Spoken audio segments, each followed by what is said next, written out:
Vamos para mais um capítulo. Precisamos agora estudar o capítulo 38, o caso Tobias. Espero que todas estejam bem, né? Que a nossa chegada aí ao convívio de vocês seja com todos passando por uma fase boa na vida, né? Vamos continuar então aqui os estudos do André Luiz com o caso Tobias.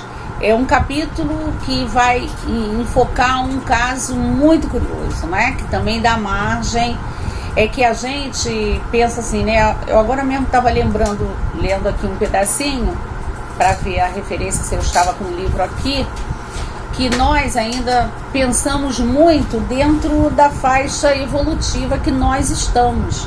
E ainda estamos numa fase evolutiva bem atrasada, né? Podíamos estar bem melhor do que estamos. Então nós ainda analisamos, pesamos, julgamos as coisas pela lei da materialidade. Os nossos olhos ainda não alcançam. Então, quando a gente fica vendo alguma coisa assim, que está lá na colônia, um ensinamento, a gente aí causa um estranhamento para nós, exatamente porque a nossa visão ainda é muito restrita. A nossa revisão ainda não virou a segunda página, ainda estamos na primeira. Então, se nós imaginarmos que quando atingirmos um grau de evolução em que a gente perceba, né, que nós não somos um indivíduo, nós somos um indivíduo, mas que vibra dentro de uma coletividade, e olharmos mais pelos interesses dessa comunidade, muita coisa a gente vai mudar a nossa concepção. Então vamos conhecer o caso. Esse capítulo vai tecer considerações a respeito dos tipos de casamento do ponto de vista espiritual e vai estimular também a necessidade dos cônjuges se libertarem do ciúme inferior. Complicado, né? Porque a gente atualmente, então, estamos passando por uma fase ainda que o ser humano está ainda se deixando levar ainda por muitos vícios, né? Por muitos deslizes, e um deles é esse lance aí dessa intenção de posse, de achar que a mulher é minha, o marido é meu, o filho é meu, tudo é meu. Não, né? Então esse ciúme inferior é o que vai mover a dinâmica desse capítulo. André visita o Tobias e conhece a sua esposa Hilda e a irmã Luciana. André vai na casa do Tobias. Quando chega lá, Tobias vive naquela residência com duas mulheres, a esposa Hilda e a irmã Luciana. Fica sabendo, André, que as duas foram casadas com um amigo Tobias no plano terreno, quando o Tobias esteve entre nós, né, no mundo corpóreo. Tobias informa que há milhões de pessoas nos círculos da Terra em segundas núpcias e que somente será possível viver em fraternidade após a morte, considerando que o espírito é imortal se vencer o monstro do ciúme. Mais uma vez, né? Lá vai falar do ciúme inferior, aqui já está falando no monstro do ciúme.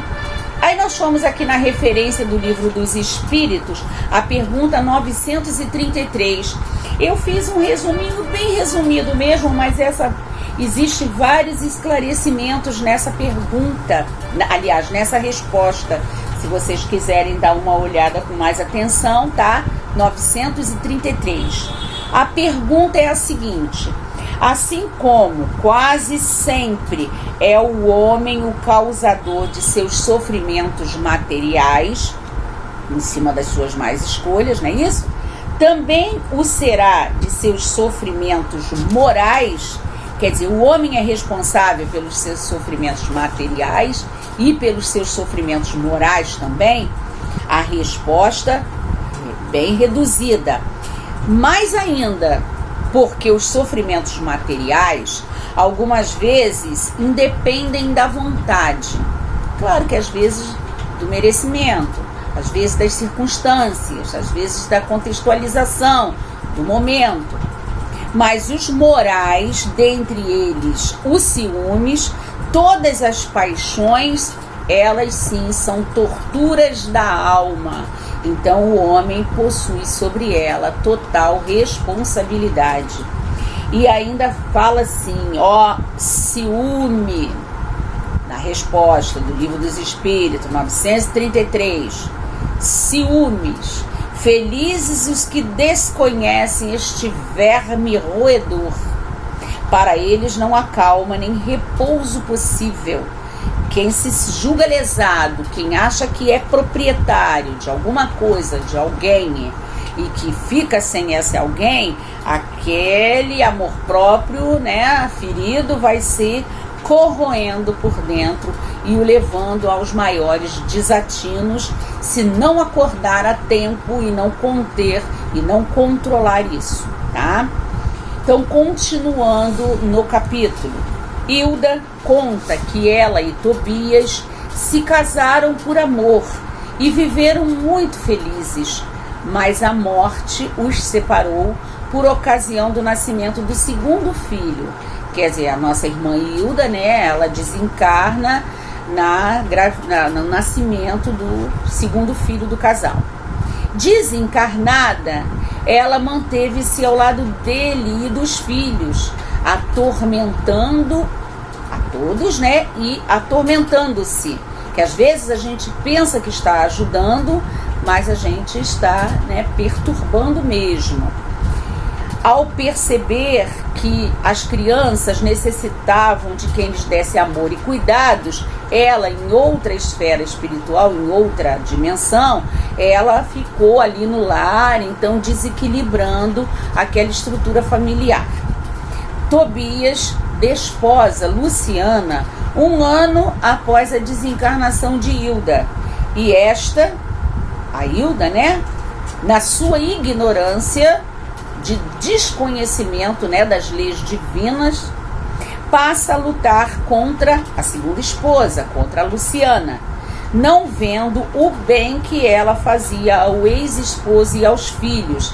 Quer dizer, ela não levou em conta que ela estava ali no lar atormentando, porque ela estava vendo a falta que as crianças sentiam, que não tinha ninguém que pudesse se desvelar em cuidados e em amor, porque o pai tinha suas obrigações profissionais. Então, quando a Luciana entra ali na história, ao invés dela, né, ficar grata por isso, ela só vê a Luciana como uma extirpadora, né? Estava ali para invadir o seu lar. Mas a avó de Hilda, desencarnada há muitos anos, vai visitar a Hilda no umbral, onde ela estava lá em desequilíbrio, e carinhosamente lhes pergunta, vai lhe inquirindo, vai fazendo aflorar nela, né, os bons pensamentos, os bons objetivos. Desperta nela, né, esse lado bom. Ela estava passando por aquele período da revolta. Lhe pergunta o que ela faz dos ensinamentos religiosos que recebera. E se ela era uma leoa, né, querendo proteger a sua ninhada, né, quer dizer, os seus filhos, ou era uma alma consciente de Deus, né, que compreendia aquela situação. Fez com que, né, a avó faz com que a Hilda visse a importância da Luciana ocupando o lugar dela naquela casa, cuidando da casa, cuidando do ex-esposo, né, do viúvo Tobias, e cuidando dos seus filhos amados de forma também amorosa, tanto quanto a Hilda iria cuidar, né? Então, a avó dela, que tinha uma influência espiritual sobre ela, intercede e leva a refletir, abre os olhos da nossa irmã Hilda para a realidade e ao mal que ela estava fazendo a si mesma e a sua família, achando que estava ajudando. Aí nós temos aqui na interferência, no livro Pão Nosso, no capítulo 17, nós temos uma referência que se chama interferência divina espiritual, né? A interferência. Essa interferência é a interferência que acontece conosco, tanto seja no mundo material quanto no mundo espiritual, ela é um dos mais belos atos de fraternidade e constitui a emissão de forças benéficas e iluminativas que, partindo do espírito sincero, vão ao objetivo visado por abençoada contribuição de conforto e energia. Quando a pessoa intercede e levanta os caídos, isso é uma intercessão que constitui uma emissão de forças benéficas. Voltando para o capítulo, envergonhada e arrependida, a Hilda abandona o antigo ambiente doméstico e é conduzida para nosso lar, onde estuda e aprende a trabalhar pela sua reforma íntima e a cooperar com Tobias e com Luciana, com o lar, na organização da nova família. Então a gente deve proceder assim sempre, tanto quanto desencarnados, como o caso da Hilda aqui, como quando encarnados também. Devemos sempre fazer o possível de auxiliar no equilíbrio dos nossos irmãos em caminhada. Em nosso lar, eles se reencontram, Hilda já tinha desencarnado, o tempo passou, criaram os filhos, desencarnou Tobias, desencarnou Luciana, e lá na colônia eles se reencontram e vivem em fraterna alegria, porque eles possuem sintonia, eles possuem laços de afetividade e de afinidade. A Luciana agradece a Hilda pelo tanto que aprendeu com ela, ajudando-a a se libertar do ciúme, favorecendo-a a que construísse um novo lar, com base na fraternidade legítima, compreendendo que na Terra há casamentos de amor, de fraternidade, de provação e de dever. Então a gente vai ver isso aqui no livro, que eu agora não separei direitinho aqui a página, se eu não me engano é na página 101, deixa eu checar aqui, isso mesmo, é o capítulo 18 aqui do livro Estudando a Mediunidade, do Martins Peralva, livro ao qual é meu livrinho também de cabeceira para fazer os estudos, seja de que livro eu vá fazer, que ele tem muitas informações, E o Martins Peralva, ele vai fazer aqui uma classificação dos casamentos. Esse capítulo se chama Espiritismo e Lar, e vai explicar um pouquinho sobre cada um desses casamentos. E no caso, a gente até pode ver ali que o casamento do Tobias com a Hilda, sua primeira esposa, foi um casamento de amor, mas ela desencarnou em tenra idade, ainda prematuramente, e ele casou-se com Luciana, um casamento também de respeito, de fraternidade, certo? E que foi um casamento que acomodou, apropriado aquelas circunstâncias. Eu me lembro um pouquinho aí do casamento do nosso Bezerra de Menezes. Vocês não lembram disso? Que ele também perde sua esposa, deixando vários filhinhos, e ele contrai núpcias com a cunhada. Quer dizer, era agradável, era propício, acomodava ali a situação daqueles espíritos todos e preservava-se a instituição da família. Então nós temos os casamentos acidentais, os casamentos provacionais, os casamentos sacrificiais, os casamentos afins e os casamentos transcendentes, baseados no amor pleno. A gente até costuma lá na nossa casa religiosa, nós falamos já uma vez, usando essa divisão aqui do Peralva, falamos sobre o casamento de Kardec, e Amélie Boudet, que foi um casamento transcendente. Casaram-se e construíram em 25 anos de casado, até a publicação do Livro dos Espíritos. Depois eles continuam casados mais 14 anos, quer dizer, dá um total de 39, em prol de um objetivo, que era trazer a lume a codificação kardeciana, Então, eu não vou ler nem vou explicar cada significado, cada pormenor desses casamentos aqui. Vamos lá dar uma olhadinha aqui no Martins Peralva, tá?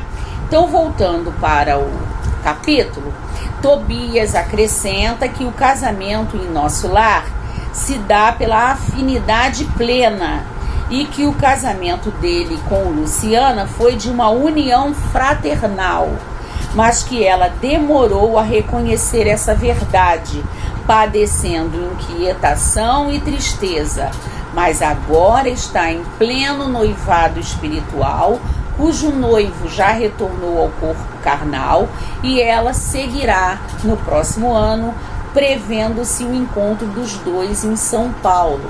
Então, o que aconteceu? Tudo depende do nível de conhecimento da verdade espiritual. A Luciana, né, ainda em tenra idade, ainda imatura, casou-se com Tobias e de repente não compreendeu no início a necessidade daquela união fraternal. Ela de repente fez cobranças ligadas mais às questões amorosas, até que ela, com o tempo, compreendeu essa necessidade e percebe hoje em dia, né, na época aqui, no que está sendo narrado para nós, lá na colônia, que aquilo foi uma acomodação para a preservação familiar, que o seu verdadeiro amor, né, com quem ela tem plena sintonia e afinidade, é este noivo que já está encarnado aí, esperando receber em corpo carnal, para que eles possam dar prosseguimento a esse trabalho evolutivo dos dois, tá? Então, nós temos aqui também uma referência com relação à afinidade. Ela consiste na semelhança, identidade, conformidade de gestos, interesses, sentimentos, propósitos e pontos de vista. Que beleza, né? Quando o casal é estruturado nessa linha tão profunda de afinidade.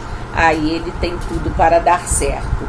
É uma premissa necessária para que se estabeleça a sintonia. Se o casal não tiver a afinidade, ou também qualquer outra relação, podemos até dizer assim, se o casal tem, ou qualquer irmãos nossos que convivam, até em relações mesmo de mãe e filho, relações profissionais, sempre será mais prazeroso e produtivo se houver, né, uma semelhança, uma afinidade para que se estabeleça a sintonia. E também temos como referência aqui no Livro dos Espíritos, na parte que fala sobre as relações de simpatia e de antipatia entre os espíritos, e que fala sobre as metades eternas. Essas questões vão da pergunta 291 até a pergunta 301. E na pergunta 301, ele vai fazer, né, Kardec vai tecer comentários sobre as almas gêmeas. Temos aqui, ó, dois espíritos simpáticos são complemento um do outro, ou a simpatia entre eles existente é resultado de idêntica perfeição. Aí, o que eles dizem aqui? A simpatia que atrai um espírito para outro resulta da perfeita concordância de seus pendores e instintos. Se um tivesse que completar o outro, perderia sua individualidade. Os espíritos vão dizer então, tá, que não existem almas gêmeas, não existe ninguém incompleto, todo mundo é completo. Existe sim relações afins, casamentos afins, que vibram na mesma, né, sintonia, que possuem infinitas afinidades, então fazem com que eles sejam almas afins, tá? E não metades eternas, que metade pressupõe que está faltando a outra metade, né? E não podemos canalizar em um outro ser aquilo que devemos ser, quer dizer, íntegros, né? Coletivos. Então, esse capítulo termina mais ou menos assim. Se vocês quiserem, aproveitem aí essas referências que eu deixei. Então, se a gente pegar Tobias, Hilda e Luciana, Tobias e Hilda possuem um casamento afim, de amor, de afinidade, que foi temporariamente, né, impedido de continuar, e isso tudo fazia parte de um cálculo, né, de um planejamento espiritual.